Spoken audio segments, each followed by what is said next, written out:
अपने घर को हम कितनी ही कोशिश कर लें साफ़ करने की, पर फिर भी फैल जाता है। लेकिन कुछ ट्रिक की हेल्प से हम अपने घर को सही से साफ़ सुथरा कर सकते हैं, ऑर्गेनाइज कर सकते हैं। और अपने किचन के लिए भी कुछ आसान से टिप्स यूज़ करके हम अपने किचन के कामों को बहुत ही आसानी से कर सकते हैं। कुछ ऐसी ही बातें हैं आज की वीडियो में। तो सबसे पहले फ्रेंड्स, मैं आप सभी का वेलकम करती हूँ अपने इस छोटे से चैनल पर जिसका नाम है बरेवाल रश्मि।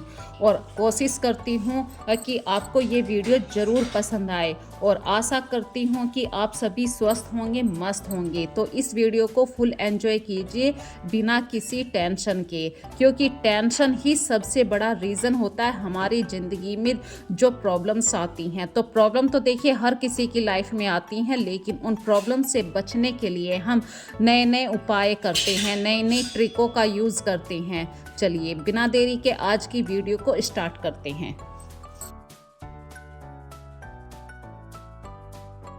यहाँ पे सबसे पहली जो ट्रिक बता रही हूँ, यदि आपका अपने किचन में मन नहीं लगता है काम करने में, क्योंकि भाई किचन में बहुत सारे काम होते हैं, तो सबसे पहले अपने किचन में जहाँ पर आपका सामने वाला फेस आता है सबसे ज़्यादा उस एरिया को सुंदर और अट्रैक्टिव बना दीजिए। क्योंकि जब आपका दिमाग हर समय उस चीज़ को देखेगा, कुछ अच्छा सा देखेगा, तो आप ऑटोमेटिक अपने मन से काम करने लगेंगे अपने किचन में।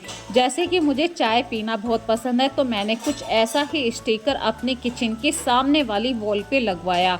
इससे क्या है, मेरी किचन का सामने वाला सरफेस बहुत ही ज़्यादा सुंदर भी दिखाई देने लगा। अगली ट्रिक आप लोगों के साथ शेयर कर रही हूँ। अक्सर शादियों के सीजन में हम किसी को जब थोड़े से गिफ्ट देते हैं, तो हमारे पास पैसे देने वाला जो शगुन का कार्ड होता है उसे हम परचेस करने के लिए जाते हैं। तो जो शादियों के कार्ड हैं उनका यूज़ भी करना आना चाहिए। ये भी गृहस्थी का एक छोटा सा नियम होता है। जो आपके घर में शादी वाले कार्ड होते हैं, मैं ये नहीं कह रही सेम कार्ड उसी बंदे को पहुंचा दीजिए, हाँ अदल बदल ज़रूर कर सकते हैं।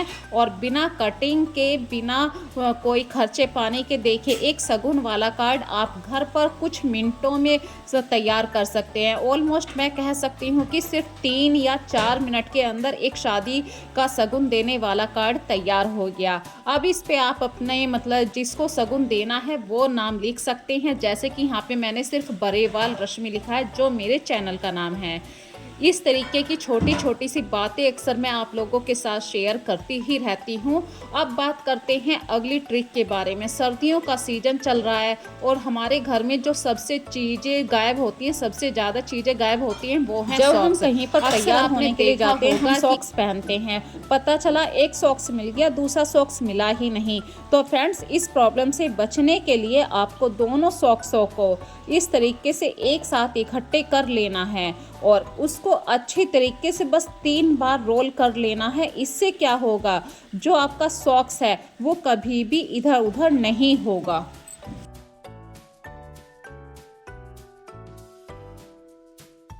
अगली ट्रिक आप लोगों के साथ शेयर कर रही हूँ किचन से जुड़ी हुई। किचन में जब हम रात में ही कुछ प्लानिंग करके सोते हैं, जैसे कि बथुए को रात में ही मैंने धोकर रख दिया था और निचड़ने के लिए एक जालीदार बर्तन में रखा था, क्योंकि फ्रेंड्स कुछ चीज़ों को सूखने के लिए ऑटोमेटिक टाइम चाहिए। और बथुए को जब मैंने रात में ही धो के रख दिया था, सुबह को जब मैंने उसे बॉईल किया तो मेरा काफ़ी समय भी बच गया था। अब बात करते हैं कि बथुए के पराठे बनाने में बहुत ज़्यादा प्रॉब्लम आती है, क्योंकि बथुए के पराठे फट जाते हैं। रीजन क्या है, हम उसको अच्छी तरीके से निचोड़ नहीं पाते हैं। तो आप एक टॉवल का यूज कर लीजिए और बथुए को इस तरीके से इसके अंदर घुमाते रहिए कि वो सारा एक्स्ट्रा पानी इस टॉवल को सोक कर ले। और फिर उस बथुए को आपको किसी गरम फ्राई पैन के अंदर डाल के सभी मिर्च मसाले डाल के, क्योंकि बथुए के अंदर सिर्फ मिर्च या नमक ही डाला जाता है, स्वाद के लिए आप ज़्यादा से ज़्यादा इसमें जीरा डाल सकते हैं, और हल्का सा इसे फ्राई कर लीजिए। जो इसकी स्टीम बनी थी वो हवा में चली जाएगी और आपका बथुआ बिल्कुल प्योर रहेगा। अब इसके पराठे नहीं फटेंगे। अब यहाँ पे अगला हैक भी शेयर कर रही हूँ। सर्दियों के दिनों में अक्सर दूध पर से हम मलाई तो अलग कर लेते हैं, लेकिन यहाँ पे मलाई को अलग करने वाली बात नहीं, यहाँ पे है उस दूध के बर्तन को हम कैसे साफ करें। क्योंकि सर्दियों में हर चीज़ जम जाती है और दूध के ऊपर काफ़ी मात्रा में चिकनाई होती है। तो करना क्या है फ्रेंड्स, बिल्कुल नहीं घबराना, ये बात उन बिगनर्स के लिए बहुत ही ज़्यादा इम्पोर्टेंट है। तो जब दूध का बर्तन बिल्कुल खाली हो जाए, उसमें 1 गिलास पानी डालिए और उस पानी से अच्छी तरीके से स्टील के बर्तन को, जो आपका दूध का बर्तन है, अच्छी तरीके से पानी से इस तरीके से धो लीजिए। सारी चिकनाई उस पानी के अंदर आ जाएगी और इस पानी का यूज़ भी करना है। इससे आप आटा लगा सकते हैं, सब्जी के अंदर भी डाल सकते हैं। देखिए, मैंने उतना ही पानी लिया था जितना आटा लगाने के लिए सफिशिएंट है। तो ऐसी कुछ बातों से ही हम अपनी छोटी छोटी सी बातों से अपने किचन को बहुत ही अच्छी तरीके से मेंटेन कर पाते हैं। फिर बात करते हैं फ्रेंड्स, अक्सर आपने देखा होगा रोटी अच्छी नहीं बनती है। रीज़न क्या है? हम आटा लगा लेते हैं लेकिन उसमें मुक्कियाँ नहीं मारते हैं। यदि आप आटे को ऐसे ही रोल करके रख देते हैं, मुक्कियाँ नहीं लगाते हैं, तो आपकी रोटी बिल्कुल भी अच्छी नहीं बनेगी, फूली हुई नहीं बनेगी। यहाँ तक कि यदि आप पराठे भी बनाएंगे वो भी फट जाएंगे। और बात करते हैं अब उसी आटे की। तो जब भी आप आटे की लोई बनाएं तो थोड़ा सा उसे ऐसे कटोरी नुमा शेप में बना लीजिए, ताकि उसके अंदर आप आलू का पराठा बनाएं या बथुए का पराठा बनाएं, थोड़ा सा वो एक शेप ले ले और अच्छी तरीके से एक के ऊपर एक लोई को रखते जाएं। यहाँ पे देखिए, और बंद कर दीजिए। अच्छी तरीके से एक लोई पेड़ा तैयार हो जाएगा। जब अच्छा आटा लगा हुआ रहेगा तो आपका पराठा कभी भी नहीं फटेगा, क्योंकि इस आटे के अंदर आपने दूध की जो भी चिकनाई थी वो भी ऐड कर दी है।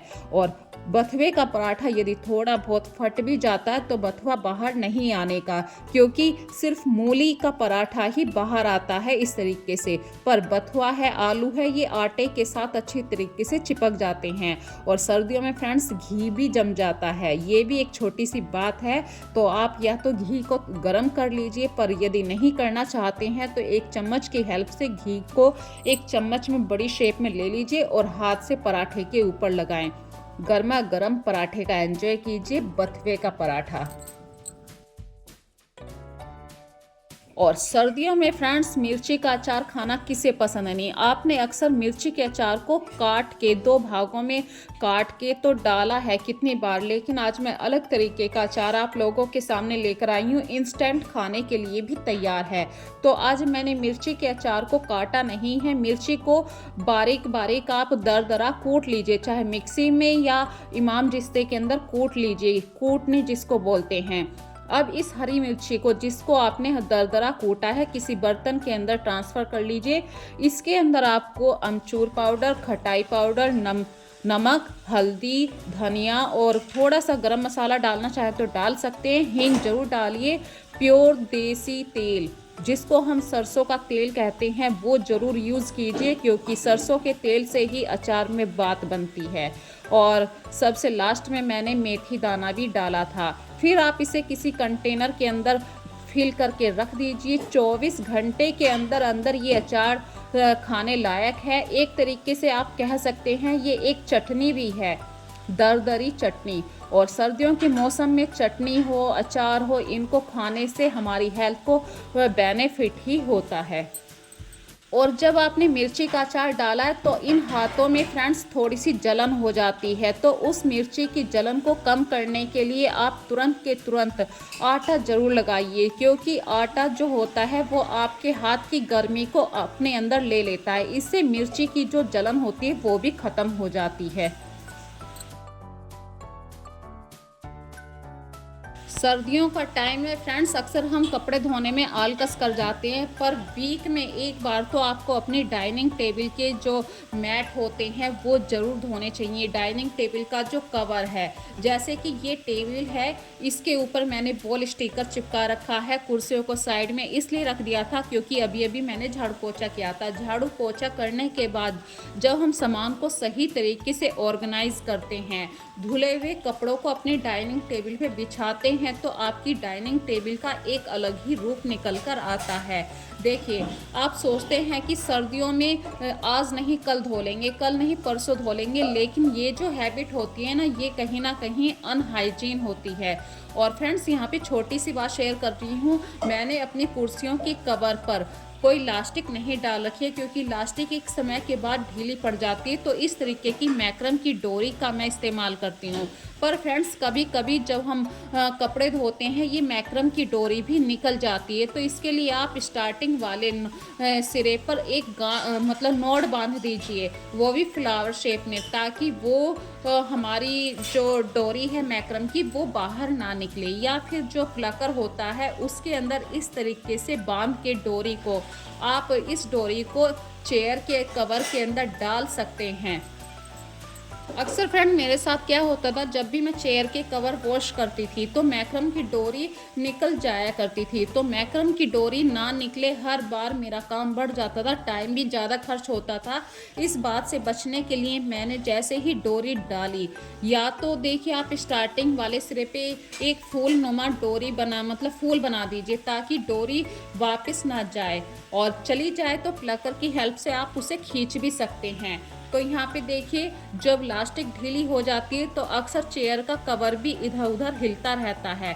तो मैंने इसीलिए मैक्रम की डोरी का यूज़ किया था। बिल्कुल सेम कलर में मुझे मैक्रम की डोरी मिल गई थी, और जब मैंने इसको कसकर बांधा तो उसकी वजह से मैक्रम की डोरी इतनी टाइट हो जाती है कि चेयर का कवर भी इधर उधर नहीं हिलता है। और जो स्टार्टिंग वाले सिरे होते हैं, वहाँ से मैं इसके पाँव के अंदर को डाल देती हूँ चेयर के कवर को। इससे क्या होती है कि आदमी कितना भी इसके ऊपर बैठे, खेले, खड़ा हो जाए, बच्चे खेलते हैं, चेयर का कवर कभी भी इधर उधर नहीं हिलेगा। बार बार उसमें सिलवटें आने वाली प्रॉब्लम खत्म हो जाएगी। ये हैक बहुत ही इफेक्टिव है। और मशीन में जब भी आप चेयर का कवर डालेंगे ना, उसकी मैक्रम की डोरी निकलेगी। मैंने इस तरीके की ट्रिक आप लोगों के साथ इसलिए शेयर करी है, क्योंकि हर बार मैं जब भी चेयर के कवर मशीन के अंदर डाला करती थी, मैक्रम की डोरी बाहर निकल आती थी, या फिर जो लास्टिक होती है वो समय के साथ ढीली पड़ जाती है। इसी तरीके से अपनी डाइनिंग टेबल को जरूर साफ रखिए। हो सके उसके ऊपर आपको मनी प्लांट का वाटर प्लांट जो होते हैं वो जरूर डेकोरेट करके रखिए। नहीं है तो जो आपके घर में इंडोर प्लांट्स होते हैं उन पर छोटे छोटे से फूल आते हैं, जैसे कि गुड़हल का फूल है, पिटोनिया है, मतलब बहुत सारे फूल होते हैं, बोगनविलिया है, या फ्रूट्स रख सकते हैं। यहाँ पे आप चाहे 2 फ्रूट रखें या बास्केट वाले रखें, ये आपके ऊपर डिपेंड करता है। अगला हैक आप लोगों के साथ शेयर कर रही हूँ। सर्दियों में सबसे ज़्यादा प्रॉब्लम आती है कफ की। अक्सर हम उस प्रॉब्लम से बचने के लिए अदरक वाली चाय भी पीते हैं। तो फ्रेंड्स, जब आप अदरक वाली चाय पीते हैं उसमें थोड़े से दाने आप अजवाइन के और 2 चुटकी नमक जरूर मिला दीजिए। इससे क्या फ़ायदा मिलेगा, अजवाइन से कफ नहीं बनता है। और हो सके तो जब ज़्यादा सर्दी पड़ रही है, आपके बच्चे यदि चाय नहीं पीते हैं या बच्चों को चाय अलाउड भी नहीं होती है, तो उनके दूध में भी आप अजवाइन डाल सकते हैं। वैसे कभी कभी मेरे बच्चे चाय पी लेते हैं, क्योंकि बच्चे काफ़ी समझदार हो गए हैं, बड़े हो चुके हैं। जैसे आस्था BA क्लास में है, और चाय पीना सिर्फ छोटे बच्चों के लिए अलाउड नहीं है। जब बच्चे 15 साल से 16 साल से ऊपर के हो जाते हैं तो उन्हें एक मतलब थोड़ी थोड़ी सी मात्रा में आप चाय दे सकते हैं। अजवाइन वाली चाय से कफ हमेशा ख़त्म हो जाता है। नमक डालने से खांसी नहीं बनती है। और सर्दियों में हमारा खाना पीना थोड़ा सा ऐसा हो जाता है बहुत नाई वाला, जैसे कि पराठे बन गए, गाजर का हलवा हमने यूज़ कर लिया। तो यहाँ पे मैं गाजर के हलवे के लिए नहीं कह रही हूँ फ्रेंड्स। यहाँ पे किचन को यदि आप साफ रखना चाहते हैं, जब भी आप किचन में कुछ भी बनाएं, बड़े बर्तन के अंदर ही बनता है, तो उस बर्तन को जितना जल्दी हो सके खाली करके बर्तन को साफ कर दीजिए। बड़ा बर्तन एक तो स्पेस भी ज़्यादा लेता है, और इस तरीके का यदि आप खाना स्टोर करते हैं, जैसे गाजर का हलवा 1 वीक तक आराम से चल जाता है। इन चीज़ों को आप फ्रिज के अंदर स्टोर जरूर रखिए। तो फ्रेंड्स, आज की वीडियो में बस इतना ही।